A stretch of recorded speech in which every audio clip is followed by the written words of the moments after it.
ದೇವರ ಮಹಾಪರಿಶುದ್ಧ ನಾಮಕ್ಕೆ ಸ್ತೋತ್ರವಾಗಲಿ. ಈ ನೂತನ ದಿನದಲ್ಲಿ ಈ ರೀತಿಯಾಗಿ ಸೇರಿ ಬರುವಂತೆ ದೇವಾದಿ ದೇವರು ಸಹಾಯ ಮಾಡಿದ್ದಕ್ಕಾಗಿ ದೇವರ ನಾಮಕ್ಕೆ ಸ್ತೋತ್ರವಾಗಲಿ. ಈ ಸಮಯದಲ್ಲಿ ನಾವೆಲ್ಲರ ಕಣ್ಣುಗಳು ಮುಚ್ಚಿಕೊಂಡು ಈ ಬೆಳಗಿನ ಡಿವೋಷನ್ ಅನ್ನು ಪ್ರಾರಂಭ ಮಾಡಿಕೊಳ್ಳೋಣ. ನಮ್ಮನ್ನು ಬಹಳವಾಗಿ ಪ್ರೀತಿ ಮಾಡುವಂಥ ನಮ್ಮ ಪರಲೋಕದ ತಂದೆಯೇ, ಅನುಗ್ರಹಿಸಲ್ಪಟ್ಟಂಥ ಈ ಒಳ್ಳೆಯ ಸಮಯಕ್ಕಾಗಿ ನಿಮಗೆ ಸ್ತೋತ್ರ. ನೂತನ ದಿನಕ್ಕಾಗಿ ನಿಮಗೆ ಸ್ತೋತ್ರ. ಅಯ್ಯ, ಕಳೆದ ರಾತ್ರಿ ನಮ್ಮನ್ನು ಕಣ್ಮನ ಪಾದಿಯಲ್ಲಿ ಕಾಪಾಡಿ ನೂತನ ದಿನವನ್ನು ಕಾಣುವಂತೆ ಸಹಾಯ ಮಾಡಿದ್ದಿರೋದಕ್ಕಾಗಿ ಸ್ತೋತ್ರಗಳು. ದೇವ, ಪರಿಶುದ್ಧಾತ್ಮನಾದಂಥ ದೇವರೇ, ಈ ಸಮಯದಲ್ಲಿ ದೇವಸ್ಥಾನ ವಾಕ್ಯ ಧ್ಯಾನ ಮಾಡುತ್ತಾ ಇರಬೇಕಾದರೆ ಒಂದು ಹಾಡನ್ನು ಹಾಡಿನ ನಾಮನ್ನು ಘನಪಡಿಸಬೇಕಾದರೆ ದೇವಸಯ್ಯ, ಈ ಒಂದು ಡಿವೋಷನಲ್ಲಿ ಸೇರಿ ಬರ್ತಾರಂತ ಎಲ್ಲ ದೇವ ಜನರನ್ನು ಆಶೀರ್ವಾದ ಮಾಡಿರಿ ದೇವ. ಅಯ್ಯ, ಈ ದಿನದ ಅನುದಿನ ಆಹಾರವನ್ನು ದೇವಸಯ್ಯ ನಮಗೆ ಒದಗಿಸಬೇಕೆಂಬುದಾಗಿ ಪ್ರಾರ್ಥನೆ ಮಾಡ್ತಾ ಇದ್ದೇನೆ. ಅಯ್ಯ, ಒಂದು ಆರಾಧನೆ ಸಮಯ ಎಲ್ಲವೂ ನಿನ್ನ ಕೈಗಳು ಒಪ್ಪಿಸುತ್ತಾ ಈ ಒಂದು ಪ್ರಾರ್ಥನೆ ಯೇಸು ಕ್ರಿಸ್ತನ ಹೆಸರಲ್ಲಿ ಪ್ರಾರ್ಥಿಸಿ ಬೇಡಿ ಹೊಂದಿದ್ದೇವೆ ನಮ್ಮ ತಂದೆಯೇ, ಆಮೇನ್. ದೇವರ ನಾಮಕ್ಕೆ ಸ್ತೋತ್ರವಾಗಲಿ. ಈ ಸಮಯದಲ್ಲಿ ನಾವು ಒಂದು ಹಾಡನ್ನಾಡಿ ದೇವರ ನಾಮವನ್ನು ಘನಪಡಿಸೋಣ.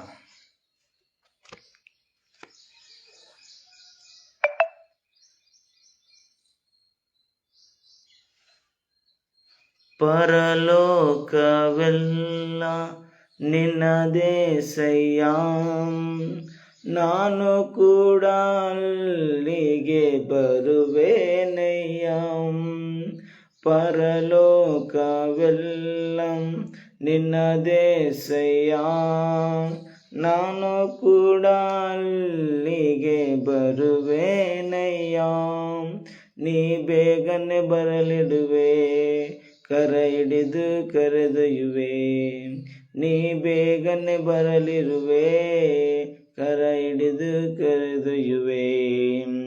ಶಾಶ್ವತ ಸ್ಥಾನದಿ ನನ್ನನ್ನು ನೀನೇ ನಿಲ್ಲಿಸಿದೆ ಅಯ್ಯ, ಶಾಶ್ವತ ಸ್ಥಾನದಿ ನನ್ನನ್ನು ನೀನೇ ನಿಲ್ಲಿಸಿದೆ. ನೀವೆಷ್ಟು ಒಳ್ಳೆಯವರಪ್ಪ, ನಿನ್ನ ಪ್ರೀತಿಯೇ ಹೇಳಪ್ಪ. ಈ ಹಾಡು ನಿನಗಾಗಿಯೇ ಹಾಡುವೆನು ನನ್ನ ಯೇಸುವೇ. ಈ ಹಾಡು ನಿನಗಾಗಿಯೇ ಹಾಡುವೆನು ನನ್ನ ಯೇಸುವೇ. ಈ ನನ್ನ ಜೀವ ನಿನ್ನದೇಸಯ್ಯ, ಉಸಿರೆಲ್ಲ ನಿನ್ನದೇ ಓ ಯೇಸಯ್ಯ. ಈ ನನ್ನ ಜೀವ ನಿನ್ನದೇಸಯ್ಯ, ಉಸಿರೆಲ್ಲ ನಿನ್ನದೇ ಓ ಯೇಸಯ್ಯ. ನೀನಿರದ ಒಂದು ಕ್ಷಣ ಬದುಕೆಲ್ಲ ಬರಿ ಶೂನ್ಯ. ನೀನಿರದ ಒಂದು ಕ್ಷಣ ಬದುಕೆಲ್ಲ ಬರಿ ಶೂನ್ಯ. ನೀನಿರಲು ಬಾಳೆಲ್ಲ ಹರುಷಾನಂದ. ನೀನಿರಲು ಬಾಳೆಲ್ಲ ಹರ್ಷಾನಂದ. ನೀವೆಷ್ಟು ಒಳ್ಳೆಯವರಪ್ಪ, ನಿನ್ನ ಪ್ರೀತಿ ಹೇಳಪ್ಪ. ಈ ಹಾಡು ನಿನಗಾಗಿಯೇ ಹಾಡುವೆನು ನನ್ನ ಯೇಸುವೇ. ಈ ಹಾಡು ನಿನಗಾಗಿಯೇ ಹಾಡುವೆನು ನನ್ನ ಯೇಸುವೇ. ದೇವರ ಮಹಾಪರಿಶುದ್ಧ ನಾಮಕ್ಕೆ ಸ್ತೋತ್ರವಾಗಲಿ. ಈ ಒಂದು ಬೆಳಗಿನ ಜಾವದಲ್ಲಿ ದೇವರ ವಾಕ್ಯಕ್ಕೋಸ್ಕರ ಆರಿಸಿಕೊಂಡಿರುವಂಥ ವೇದ ಭಾಗ ಕೀರ್ತನೆಗಳು 104ನೇ ಕೀರ್ತನೆಗಳು 27ನೇ ವಚನ. 104ನೇ ಕೀರ್ತನೆಗಳು 27ನೇ ವಚನ. ಈ ಒಂದು ವಾಕ್ಯದ ಆಧಾರದಲ್ಲಿ ಈ ದಿನದ ಒಂದು ದೇವರ ವಾಕ್ಯವನ್ನು ನಾವು ಧ್ಯಾನ ಮಾಡಿಕೊಳ್ಳೋಣ.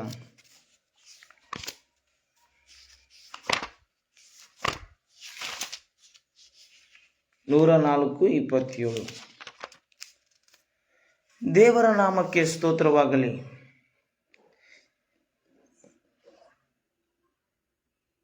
ಇವೆಲ್ಲ ಹೊತ್ತಿಗೆ ಆಹಾರಕ್ಕೋಸ್ಕರ ನಿನ್ನನ್ನೇ ನಿರೀಕ್ಷಿಸುತ್ತವೆ.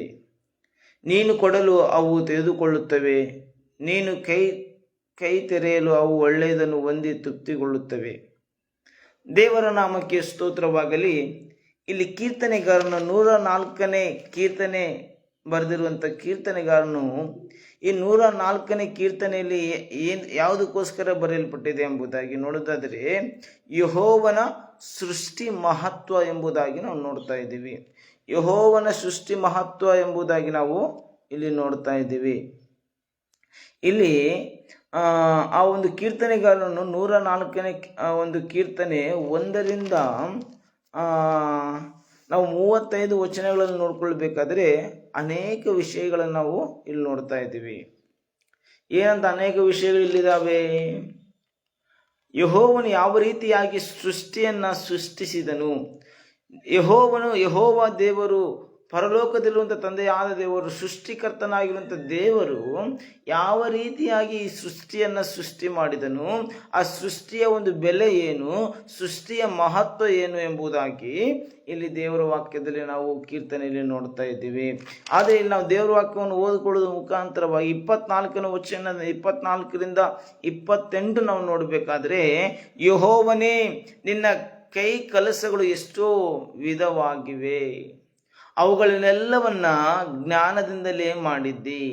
ಭೂಲೋಕವು ನಿನ್ನ ಆಸ್ತಿಯಿಂದ ತುಂಬಿರುತ್ತದೆ.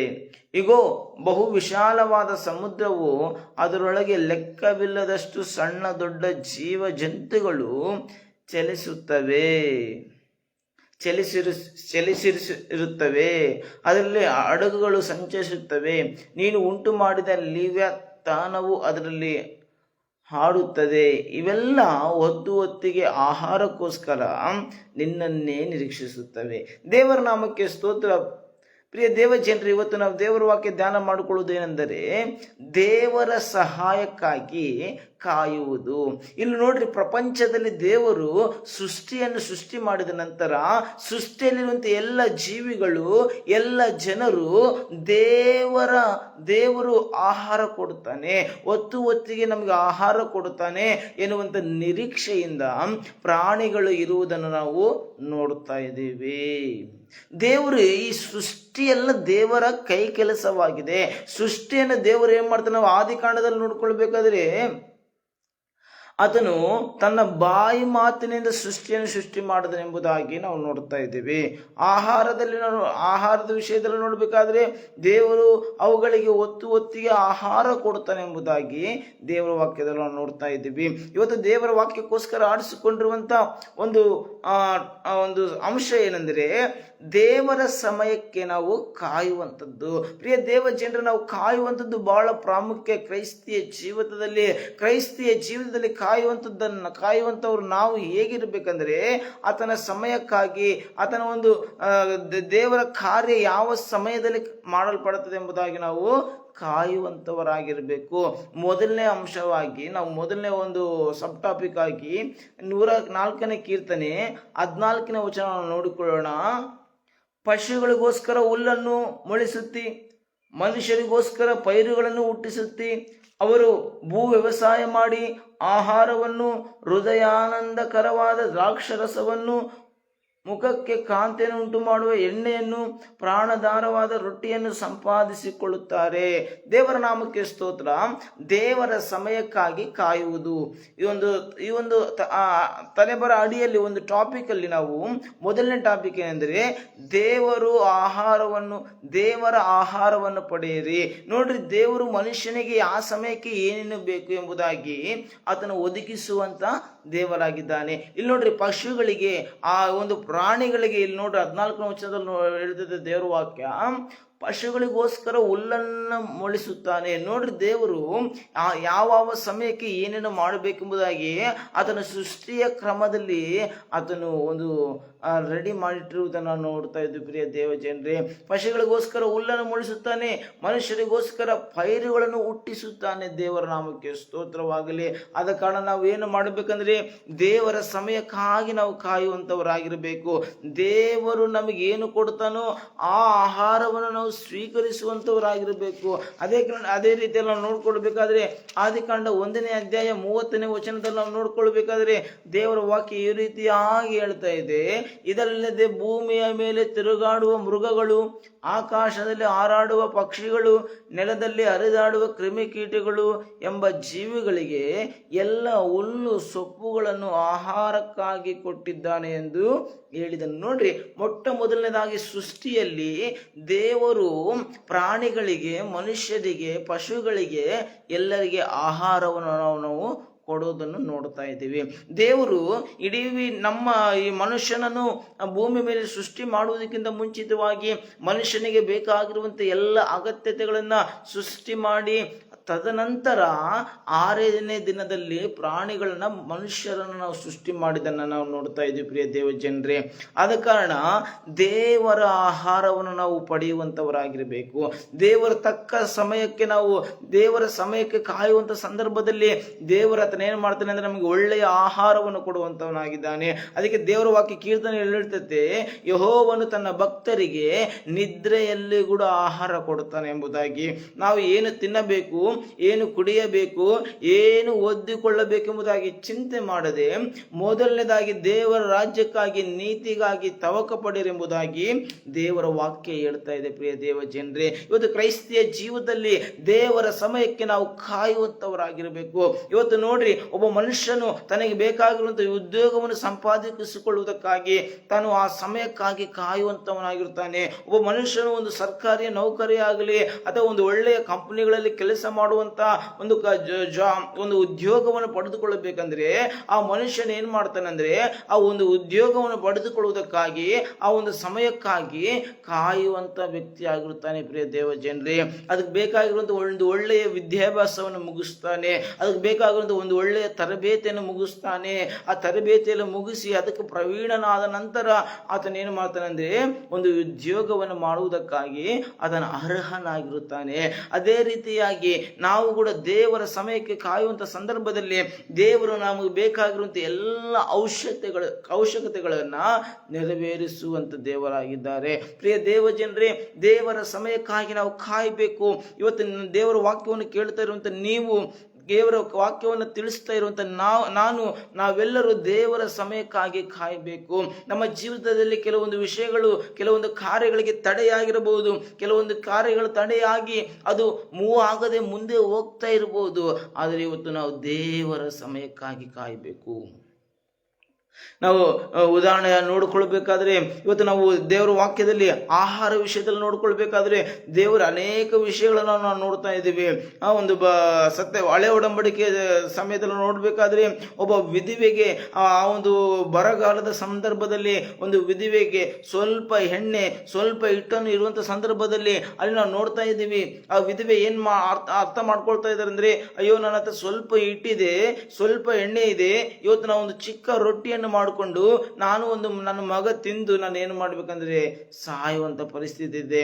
ಈ ಒಂದು ಬರಗಾಲದಲ್ಲಿ ನಾವು ಸಾಯುವಂತವರಾಗಿರ್ತೇವೆ ಅಂತೇಳಿ ಆ ವಿಧವೆ ಹೊರಗಡೆ ಬಂದು, ಮನೆಯಿಂದ ಹೊರಗಡೆ ಬಂದು ಕಟ್ಟಿಗಳನ್ನು ಆಯಿಸಿಕೊಂಡು ಹೋಗಿ ರೊಟ್ಟಿಯನ್ನು ಮಾಡಿ ತಿನ್ನಬೇಕು ಅನ್ನುವಂತ ಆಲೋಚನೆಯಲ್ಲಿರುವಾಗ ಅಲ್ಲೊಬ್ಬ ಪ್ರವಾದಿ ಬರ್ತಾ ಇದ್ದಾನೆ. ಆ ಪ್ರವಾದಿ ಬಂದು ಕೇಳ್ತಾನೆ, ಅಮ್ಮ ನನಗೆ ಮೊದಲು ರೊಟ್ಟಿ ಮಾಡಿಕೊಂಡು ಬಾ ಎಂಬುದಾಗಿ ಹೇಳ್ತಾರೆ. ಆದರೆ ಆ ಸ್ತ್ರೀ ಏನು ಮಾಡ್ತಾರೆ ಅಂದರೆ ಮೊಟ್ಟ ಮೊದಲನೇದಾಗಿ ಆ ರೊಟ್ಟಿ ರೆಡಿ ಮಾಡ್ಕೊಂಡ್ಬಂದು ಆ ಪ್ರವಾದಿಗೆ ಕೊಡುವಂಥ ಸಂದರ್ಭದಲ್ಲಿ ದೇವರು ಆಕೆಯ ಜೀವಿತದಲ್ಲಿ ಅದ್ಭುತ ಮಾಡಿದ್ದನ್ನು ನಾವು ನೋಡ್ತಾ ಇದ್ದೀವಿ. ಆ ಒಂದು ಬರಗಾಲ ಮುಗಿಯುವವರೆಗೂ ಆಕೆಯ ಜೀವಿತದಲ್ಲಿ ಹಿಟ್ಟಿಗೆ ಕೊರತೆ ಇಲ್ಲ, ಎಣ್ಣೆಗೆ ಕೊರತೆ ಇಲ್ಲ ಎಂಬುದನ್ನು ನಾವು ನೋಡ್ತಾ ಇದ್ದೀವಿ. ಪ್ರಿಯ ದೇವ ಜನರೇ, ದೇವರ ಆಹಾರವನ್ನು ಪಡೆಯಬೇಕು. ದೇವರು ಕೊಡುವಂಥ ಒಂದು ಆಹಾರ ವಿಷಯಗಳನ್ನು ನಾವು ಸಂಪಾದನೆ ಮಾಡಿಕೊಳ್ಳಬೇಕು, ರಿಸೀವ್ ಮಾಡಿಕೊಳ್ಳಬೇಕು, ಅರ್ಥ ಮಾಡಿಕೊಳ್ಳಬೇಕು. ಪ್ರಿಯ ದೇವ ಜನರೇ, ಅದಕ್ಕೆ ದೇವರ ವಾಕ್ಯ ಹೇಳುತ್ತದೆ, ಕೆಟ್ಟು ಹೋಗುವ ಆಹಾರಕ್ಕಾಗಿ ದುಡಿಯಬೇಡ್ರಿ, ನಿತ್ಯ ಜೀವಕ್ಕಾಗಿ ದುಡಿಯಿರಿ ಎಂಬುದಾಗಿ ನಾವು ದೇವರ ವಾಕ್ಯ ಹೇಳ್ತೈತೆ. ನಾವೇನೆಲ್ಲ ಆಹಾರ ತೆಗೆದುಕೊಳ್ತೀವೋ ಅದು ಬಹಿರ್ ದೇಶಕ್ಕೆ ಹೋಗ್ತದೆ ಎಂಬುದಾಗಿ ದೇವರ ವಾಕ್ಯ ಹೇಳ್ತದೆ. ಅದಕ್ಕಾಗಿ ಇವತ್ತು ನಾವು ದೇವರ ಸನ್ನಿಧಾನದಲ್ಲಿ ಅರ್ಥ ಮಾಡಿಕೊಳ್ಳಬೇಕು. ದೇವರು ನಮಗೆ ಆತ್ಮಿಕವಾಗಿ ಕೊಡುವಂತ ಆಹಾರವನ್ನು ಅರ್ಥ ಮಾಡಿಕೊಳ್ಬೇಕು, ಶಾರೀರಿಕವಾಗಿ ಕೊಡುವಂತ ಆಹಾರವನ್ನು ಅರ್ಥ ಮಾಡಿಕೊಳ್ಬೇಕು. ಆಹಾರಕ್ಕಾಗಿ ತವಕ ಪಡಬೇಡ್ರಿ, ದೇವರ ಸಮಯಕ್ಕಾಗಿ ಕಾಯಿರಿ. ದೇವರ ಸಮಯಕ್ಕೆ ದೇವರ ತಕ್ಕ ಕಾಲದಲ್ಲಿ ತನ್ನ ಕಾರ್ಯಗಳನ್ನು ನಮ್ಮ ಜೀವಿತದಲ್ಲಿ ನಡೆಸುವುದಕ್ಕೆ ಆತನು ಸರ್ವಶಕ್ತನಾಗಿದ್ದಾನೆ. ಪ್ರಿಯ ದೇವ ಜನರೇ, ನಾವು ದೇವರ ಸಮಯದಲ್ಲಿ ಕಾಯುವಾಗ, ದೇವರ ಸಮಯದಲ್ಲಿ ದೇವರು ನಮ್ಮನ್ನು ಆಶೀರ್ವಾದ ಮಾಡುವಾಗ ಅದನ್ನು ಅನೇಕ ಅದ್ಭುತ ಕಾರ್ಯಗಳನ್ನು ಮಾಡುವುದಕ್ಕೆ ಸರ್ವಶಕ್ತನಾಗಿದ್ದಾನೆ. ದೇವರ ನಾಮಕ್ಕೆ ಸ್ತೋತ್ರವಾಗಲಿ. ಮೊದಲನೇದಾಗಿ ದೇವರು ನಮಗೆ ಅನುಗ್ರಹಿಸುವಂತ ಆಹಾರವನ್ನು ನಾವು ಏನು ಮಾಡಬೇಕಂದ್ರೆ ಪಡೆಯುವಂಥವರಾಗಿರಬೇಕು. ಎರಡನೇದಾಗಿ ನಾವು ನೋಡಿಕೊಳ್ಳೋಣ, ಯೆಶಾಯ ಬರೆದ ಪ್ರವಾದನೆ ಗ್ರಂಥ 60ನೇ ಅಧ್ಯಾಯ. ಯೆಶಾಯನ ಬರೆದ ಪ್ರವಾದನೆ ಗ್ರಂಥ 60ನೇ ಅಧ್ಯಾಯ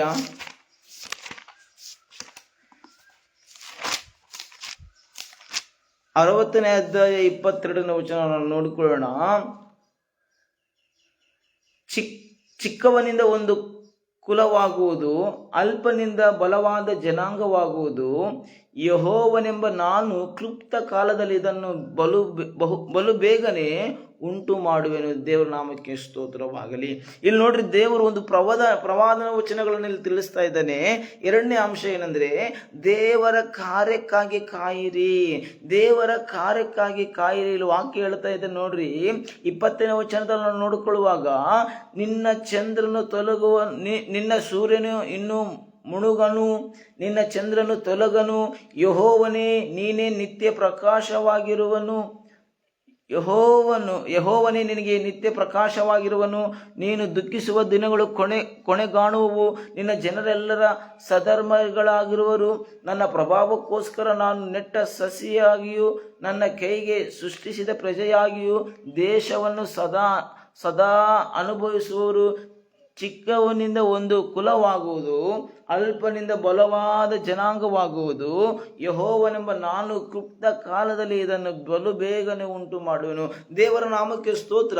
ಇಲ್ಲಿ ದೇವರ ವಾಕ್ಯ ತಿಳಿಸ್ತಾ ಇದೆ, ಇಸ್ರಾಯೇಲರ ಬಗ್ಗೆ ತಿಳಿಸ್ತಾ ಇದೆ, ಯೆರೂಸಲೇಮಿನ ಮುಂದಿನ ವೈಭವ ಬಗ್ಗೆ ತಿಳಿಸ್ತಾ ಇದೆ. ಪ್ರಿಯ ದೇವ ಜನರೇ, ಇಲ್ಲಿ ಎರಡನೇದಾಗಿ ಯೆಶಾಯ ಬರೆದ ಪ್ರವಾದನೆ ಗ್ರಂಥ 60ನೇ ಅಧ್ಯಾಯ 22ನೇ ವಚನದಲ್ಲಿ ನೋಡ್ಕೊಳ್ಬೇಕಾದ್ರೆ, ಇಲ್ಲಿ ದೇವರ ಆತ್ಮನೆಯು ಯೆಶಾಯನ ಪ್ರವಾದಿ ಮುಖಾಂತರ ಮಾತನಾಡ್ತಾ ಇದ್ದಾನೆ. ಯೆರೂಸಲೇಮಿನ ಮುಂದಿನ ವೈಭವ ನಾವು ನೋಡ್ತಾ ಇದ್ದೀವಿ. ಈ ಒಂದು ಯೆಶಾಯನು ಇದನ್ನು ಅನೇಕ ರಾಜ್ಯಭಾರದ ವಿಷಯವಾಗಿ ಪ್ರವಾದನೆ ಮಾಡಿರುವಂತ ವ್ಯಕ್ತಿಯಾಗಿರ್ತಾನೆ. ಈತನು ಸೆರೆ ಮನೆಯಲ್ಲಿರುವಂತ ಸಂದರ್ಭದಲ್ಲಿ ಇಸ್ರಾಯೇಲರಿಗೆ ಈತನೇನ್ ಮಾಡ್ತಾ ಇದ್ದಾನೆ ಅಂದ್ರೆ ಒಂದು ಪ್ರವಾದನೆ ತಿಳಿಸುವಂಥವರಾಗಿರ್ತಾರೆ. ಅಲ್ಲಿರುವಂಥ ಜನರೆಲ್ಲ ಅರ್ಥ ಮಾಡ್ಕೊತಾರೆ, ಅಯ್ಯೋ ನಮ್ಮ ಕಷ್ಟ ಇಷ್ಟೇ, ಯೆರೂಸಲೇಮು ಹಾಳಾಗಿದೆ, ಯೆರೂಸಲೇಮಿನಲ್ಲಿ ಆರಾಧನೆ ಇಲ್ಲ, ಯೆರೂಸಲೇಮಿನಲ್ಲಿ ಸಮೃದ್ಧಿ ಇಲ್ಲ, ಯೆರೂಸಲೇಮಿನಲ್ಲಿ ವೈಭವ ಇಲ್ಲ ಎಂಬುದಾಗಿ ಆಲೋಚನೆ ಮಾಡುವಂಥ ಸಂದರ್ಭದಲ್ಲಿ ಅಲ್ಲಿ ವಾಕ್ಯ ಹೇಳ್ತದೆ, ನಿನ್ನ ಸೂರ್ಯನು ಇನ್ನು ಮುಳುಗನು. ನಿನ್ನ ರಾಜ್ಯ ಯೆರೂಸಲೇಮೇ ಭಯಪಡಬೇಡ, ನಿನ್ನ ರಾಜ್ಯ ತಿರುಗಿ ಬರುತ್ತದೆ. ಯೆರೂಸಲೇಮೇ ನಿನ್ನ ಮುಂದಿನ ವೈಭವವನ್ನು ತೆಗೆದುಕೊಳ್ತೀಯಿ. ನಿನಗಿರುವಂಥ ಇಂದಿನ ವೈಭವಕ್ಕಿಂತ ಮುಂದಿನ ವೈಭವ ಅನ್ನುವಂಥದ್ದು ಬಹಳ ಅದ್ಭುತವಾದಂಥದ್ದು. ನಿನ್ನ ಸೂರ್ಯನು ಇನ್ನು ಮುಳುಗನು, ನಿನ್ನ ಚಂದ್ರನು ತೊಲಗನು. ಯೆಹೋವನೇ ನಿನಗೆ ನಿತ್ಯ ಪ್ರಕಾಶವಾಗಿರುವನು. ನೋಡ್ರಿ, ನಾವು ದೇವರ ಕಾರ್ಯಕ್ಕಾಗಿ ಕಾಯುವಾಗ, ದೇವರ ಸಮಯಕ್ಕಾಗಿ ಕಾಯುವಾಗ, ಆತನ ಯೆಹೋವನ ದೇವರು ನಮ್ಮ ಜೀವಿತದಲ್ಲಿ ಆತನ ನಿತ್ಯ ಪ್ರಕಾಶವುಳ್ಳವನಾಗಿರ್ತಾನೆ. ಇವತ್ತು ನೋಡ್ರಿ, ನಾವು ಯಾವುದಕ್ಕೋಸ್ಕರ ಕಾಯ್ತಾ ಇದ್ದೀವಿ? ಯಾವ ಕಾರ್ಯಗಳಿಗೋಸ್ಕರ ಕಾಯ್ತಾ ಇದ್ದೀವಿ? ಮನುಷ್ಯರ ಕಾರ್ಯಗಳಿಗೋಸ್ಕರ ನಾವು ಕಾಯ್ತಾ ಇದ್ದೀವಾ? ಜನರ ಕಾರ್ಯಗಳಿಗೋಸ್ಕರ ನಾವು ಕಾಯ್ತಾ ಇದ್ದೀವ? ಸಂಬಂಧಿಕರ ಕಾರ್ಯಗಳಿಗೋಸ್ಕರ ನಾವು ಕಾಯ್ತಾ ಇದ್ದೀವ? ಆದ್ರೆ ಇಲ್ಲಿ ದೇವರ ವಾಕ್ಯ ಹೇಳ್ತೈತೆ, ದೇವರ ಕಾರ್ಯಗಳಿಗಾಗಿ ಕಾಯಬೇಕು. ಯೆರೂಸಲೇಮು ಕೂಡ ದೇವರ ಕಾರ್ಯಗಳಿಗಾಗಿ ಕಾಯ್ದಂತ ಸಂದರ್ಭದಲ್ಲಿ ಇಸ್ರಾಯೇಲರು ಸೆರೆಮನೆಯಲ್ಲಿ ಇದ್ದುಕೊಂಡು ಅನೇಕ ಕಷ್ಟಗಳನ್ನು ಪಟ್ಟಂತ ಸಂದರ್ಭದಲ್ಲಿ ಇಲ್ಲಿ ಪ್ರವಾದಿ ಯೆರೂಸಲೇಮಿಗೆ ಮತ್ತು ಇಸ್ರಾಯೇಲರಿಗೆ ತಿಳಿಸ್ತಾ ಇದ್ದಾನೆ. ಏನಂತ ತಿಳಿಸ್ತಾ ಇದ್ದಾರಂದ್ರೆ,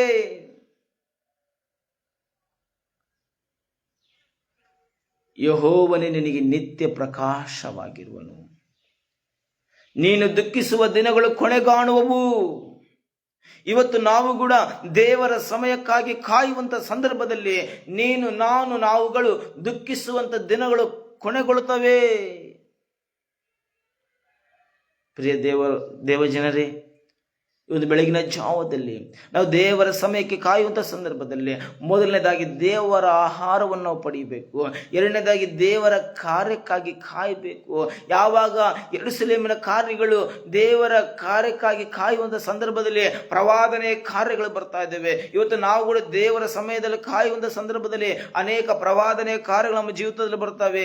ಅನೇಕ ದೇವರ ವಾಕ್ಯಗಳು ನಮ್ಮ ಜೀವಿತದಲ್ಲಿ ನೆರವೇರುವಂಥದ್ದಾಗಿದೆ. ಪ್ರಿಯ ದೇವ ಜನರೇ, ಒಂದು ವೇಳೆ ನಾವು ದೇವರ ಸಮಯಕ್ಕಾಗಿ ಕಾಯ್ದಿಲ್ಲ ಅಂದರೆ, ದೇವರ ಕಾರ್ಯಕ್ಕಾಗಿ ಕಾಯಲಿಲ್ಲ ಅಂದರೆ ನಾವು ಏನು ಮಾಡ್ತೀವಿ ಅಂದರೆ ಸುಲಭವಾಗಿ ಈ ಲೋಕದ ಕಾರ್ಯಗಳಲ್ಲಿ ನಾವು ಬಿದ್ದು ಹೋಗುವಂಥವರಾಗಿರುತ್ತೇವೆ. ಕೊನೆಯದಾಗಿ ನಾವು ದೇವರ ವಾಕ್ಯವನ್ನು ಮೂರನೇ ಅಂಶವನ್ನು ನೋಡಿ ದೇವರ ವಾಕ್ಯವನ್ನು ಮುಗಿಸಿಕೊಳ್ಳೋಣ. ಪ್ರಿಯ ದೇವ ಜನರೇ, ಮೊದಲನೇ ಪೇತ್ರನ ಬರೆದ ಪತ್ರಿಕೆ, ಪೇತ್ರನು ಬರೆದ ಮೊದಲನೇ ಪತ್ರಿಕೆ 5ನೇ ಅಧ್ಯಾಯ 6ನೇ ವಚನ. ಹೀಗಿರುವುದರಿಂದ ದೇವರ ತ್ರಾಣವುಳ್ಳ ಹಸ್ತದ ಕೆಳಗೆ ನಿಮ್ಮನ್ನು ತಗ್ಗಿಸಿಕೊಳ್ಳಿರಿ, ಆತನು ತಕ್ಕ ಕಾಲದಲ್ಲಿ ನಿಮ್ಮನ್ನು ಮೇಲಕ್ಕೆ ತರುವನು. ದೇವರ ನಾಮಕ್ಕೆ ಸ್ತೋತ್ರ. ಮೂರನೇ ಅಂಶ ಏನಂದ್ರೆ ನಿಶ್ಚಯದಿಂದ ನಿರೀಕ್ಷಿಸಿರಿ. ದೇವರ ಸಮಯಕ್ಕೆ ಕಾಯುವಂಥ ಸಂದರ್ಭದಲ್ಲಿ ನಾವು ದೇವರ ಆಹಾರವನ್ನು ಪಡೆಯಬೇಕು. ಎರಡನೇದಾಗಿ ದೇವರ ಕಾರ್ಯಕ್ಕಾಗಿ ಕಾಯಬೇಕು. ಮೂರನೇದಾಗಿ ನಿಶ್ಚಯದಿಂದ ನಿರೀಕ್ಷಿಸಿರಿ, ದೃಢವಾಗಿ ನಿರೀಕ್ಷಿಸಿರಿ, ಒಂದು ಬಲವಾದ ಕಾರ್ಯಗಳ ಮುಖಾಂತರವಾಗಿ ನಿರೀಕ್ಷಿಸಿರಿ. ನನ್ನ ಕರ್ತನು ನನ್ನ ಜೀವಿತದಲ್ಲಿ ಖಂಡಿತ ವಾಗ್ದಾನ ಮಾಡಿದಂಥ ವಾಕ್ಯಗಳನ್ನು ನನ್ನ ಜೀವಿತದಲ್ಲಿ ನೆರವೇರಿಸ್ತಾನೆ ಅನ್ನುವಂಥ ಒಂದು ಆಲೋಚನೆ ಅಡಿಯಲ್ಲಿ ಒಂದು ನಿಶ್ಚಯದಿಂದ ನಿರೀಕ್ಷಿಸುವಂಥವರಾಗಿರಬೇಕು. ಕೆಲವು ಜನ ಏನು ಮಾಡ್ತಾರೆ ಅಂದರೆ ತಿಂಗಳಿನ ಮೊದಲನೇ ದಿನದಲ್ಲಿ ಒಂದು ವಾಗ್ದಾನ ವಚನಗಳನ್ನು ತೆಗೆದುಕೊಳ್ತಾರೆ. ಅವರ ಸಭೆಯಲ್ಲಿ ಹೇಳುವಂಥ ಪಾಸ್ಟರ್ಗಳು ತಿಂಗಳಿನ ಮೊದಲನೇ ದಿನದಲ್ಲಿ ಈ ತಿಂಗಳಿಗೆ ದೇವರು ಈ ವಾಗ್ದಾನಗಳನ್ನು ಕೊಟ್ಟಿದ್ದಾರೆ, ಈ ವಾಗ್ದಾನಗಳನ್ನಿಟ್ಟು ನಾವು ಪ್ರಾರ್ಥನೆ ಮಾಡಬೇಕು ಎಂಬುದಾಗಿ ದೇವ ಸೇವಕರು ಹೇಳುವಂಥ ಸಂದರ್ಭದಲ್ಲಿ ಕೆಲವು ಜನಕ್ಕೆ ಆ ದಿನ ಮಾತ್ರ ಒಂದು ವಾಗ್ದಾನ ಜ್ಞಾಪಕ ಇರ್ತೈತೆ, ಎರಡನೇ ದಿನ ಜ್ಞಾಪಕ ಇರ್ತೈತೆ, ಮೂರನೇ ದಿನ ಜ್ಞಾಪಕ ಇರ್ತೈತೆ. ಅದೇ ಆ ದಿನ ಕಳೆದಂತೆಲ್ಲ ಆ ವಾಗ್ದಾನವನ್ನು ಮರೆಯುವಂಥವರಾಗಿರ್ತಾನೆ, ವಾಗ್ದಾನಕ್ಕೋಸ್ಕರ ಪ್ರಾರ್ಥನೆ ಮಾಡುವಂಥದ್ದನ್ನು ಮರೆಯುವಂಥವರಾಗಿರ್ತಾರೆ. ಆದರೆ ಇಲ್ಲಿ ವಾಕ್ಯ ಹೇಳ್ತಾ ಇದೆ, ನಿಶ್ಚಯದಿಂದ ನಿರೀಕ್ಷಿಸಿರಿ, ದೇವರ ತ್ರಾಣವುಳ್ಳ ಹಸ್ತದ ಕೆಳಗೆ ನಿಮ್ಮನ್ನು ತಗ್ಗಿಸಿಕೊಳ್ಳಿರಿ, ಆತನು ತಕ್ಕ ಕಾಲದಲ್ಲಿ ನಿಮ್ಮನ್ನು ಮೇಲಕ್ಕೆ ಎತ್ತುವನು. ಇವತ್ತು ನೋಡ್ರಿ, ನೀವು ಅನೇಕ ವಿಷಯಗಳಲ್ಲಿ ಬಿದ್ದು ಹೋಗಿದ್ದೀರಾ, ನಿರೀಕ್ಷೆ ಇಲ್ಲದವರಾಗಿದ್ದೀರಾ. ಅಯ್ಯೋ, ಈ ಒಂದು ಕಾರ್ಯ ನನ್ನ ಜೀವಿತದಲ್ಲಿ ಕೈಗೂಡುವುದಿಲ್ಲ, ಅನೇಕ ಸಾರಿ ಪ್ರಾರ್ಥನೆ ಮಾಡಿದ್ದೇನೆ, ಈ ಒಂದು ಕಾರ್ಯಕ್ಕೋಸ್ಕರ ಅನೇಕ ಸಾರಿ ನಾನು ಎದುರು ನೋಡ್ತಾ ಇದ್ದೇನೆ, ಆದರೆ ನನಗೆ ಈ ಕಾರ್ಯ ಸಫಲವಾಗ್ತಾ ಇಲ್ಲ ಎಂಬುದಾಗಿ ನೀವು ನಿಮ್ಮ ಜೀವಿತದಲ್ಲಿ, ಒಂದು ಕ್ರೈಸ್ತಿಯ ಜೀವಿತದಲ್ಲಿ ಅರ್ಥ ಮಾಡ್ಕೊಳ್ತಾ ಇದ್ದೀರಾ, ಚಿಂತಿಸ್ತಾ ಇದ್ದೀರಾ. ಭಯ ಪಡಬೇಡ್ರಿ, ಈ ಒಂದು ವಾಗ್ದಾನ ವಚನವನ್ನು ನಿಮ್ಮ ಹತ್ರ ಇಟ್ಟುಕೊಳ್ರಿ. ದೇವರ ಸಮಯಕ್ಕಾಗಿ ಕಾಯಬೇಕು, ದೇವರ ಸಮಯಕ್ಕಾಗಿ ಕಾಯುವಂತವರಾಗಿರಬೇಕು ಎಂಬುದಾಗಿ ದೇವರ ವಾಕ್ಯ ಹೇಳ್ತಾ ಇದೆ. ದೇವರ ಸಮಯಕ್ಕಾಗಿ ನಾವು ಕಾಯುವಾಗ, ಆತನ ತ್ರಾಣವುಳ್ಳ ಹಸ್ತದಲ್ಲಿ ನಮ್ಮನ್ನು ನಾವು ತಗ್ಗಿಸಿಕೊಳ್ಳುವಾಗ ಏನಾಗ್ತದೆ ಅಂದರೆ ಖಂಡಿತ ದೇವರು ನಮ್ಮ ಜೀವಿತದಲ್ಲಿ ಕಾರ್ಯ ಮಾಡುವುದಕ್ಕೆ ಆತನ ಸರ್ವಶಕ್ತನಾಗಿದ್ದಾನೆ. ಪ್ರಿಯ ದೇವ ಜನರೇ, ಇಲ್ಲಿ ಪೇತ್ರನು ಹೇಳ್ತಾ ಇದ್ದಾನೆ, ಈ ಒಂದು ಹೊಸ ಒಡಂಬಡಿಕೆಯ ಸಭೆಗೆ ಹೇಳ್ತಾ ಇದ್ದಾನೆ. ಏನಂತ ಹೇಳ್ತಾ ಇದ್ದಾನೆ ಅಂದರೆ, ಹೀಗಿರುವುದರಿಂದ ದೇವರ ತ್ರಾಣವುಳ್ಳ ಹಸ್ತದ ಕೆಳಗೆ ನಿಮ್ಮನ್ನು ನೀವು ತಗ್ಗಿಸಿಕೊಳ್ಳಿರಿ, ಆತನು ತಕ್ಕ ಕಾಲದಲ್ಲಿ ನಿಮಗೆ ಮೇಲಕ್ಕೆ ತರುವನು ಎಂಬುದಾಗಿ. ಪ್ರಿಯ ದೇವ ಜನರೇ, ದೇವರ ಸಮಯಕ್ಕಾಗಿ ನಾವು ಕಾಯುವಂಥವರಾಗಿರಬೇಕು. ಯೆಹೋವನಿಗೋಸ್ಕರ ನಿರೀಕ್ಷಿಸುವವರು ಹೊಸ ಬಲವನ್ನು ಹೊಂದುತ್ತಾರೆ ಎಂಬುದಾಗಿ ದೇವರ ವಾಕ್ಯ ಹೇಳ್ತಾ ಇದೆ. ಈ ಕ್ರೈಸ್ತಿಯ ಜೀವಿತದಲ್ಲಿ ನಮ್ಮೆಲ್ಲರ ಕರ್ತವ್ಯ ಏನಂದ್ರೆ, ದೇವರಿಗೋಸ್ಕರ ನಾವು ನಿರೀಕ್ಷಿಸಬೇಕು, ದೇವರ ಸಮಯಕ್ಕೋಸ್ಕರ ನಿರೀಕ್ಷಿಸಬೇಕು.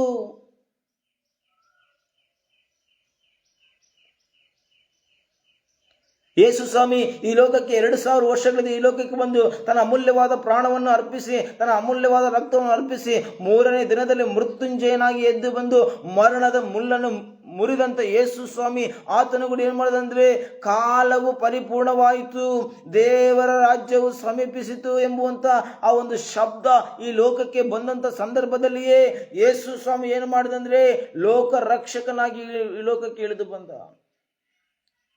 ಇತಿಹಾಸದಲ್ಲಿ ನಾವು ನೋಡಬೇಕಾದ್ರೆ ಅನೇಕ ರಾಜರುಗಳು, ಅನೇಕ ಎಂಪೈರ್ಗಳು ಏನ್ ಮಾಡಿದಂದ್ರೆ, ಈ ಒಂದು ಪ್ರಪಂಚವನ್ನು ಆಳಬೇಕು, ಪ್ರಪಂಚದಲ್ಲಿ ನಾವು ಒಂದು ಅಧಿಪತ್ಯವನ್ನು ಹೊಂದಿಕೊಳ್ಳಬೇಕು ಎಂಬುದಾಗಿ ಅನೇಕ ರಾಜರು ಏನ್ ಮಾಡ್ತಾರೆ ಅಂದ್ರೆ ಪ್ರಯತ್ನ ಮಾಡ್ತಾರೆ.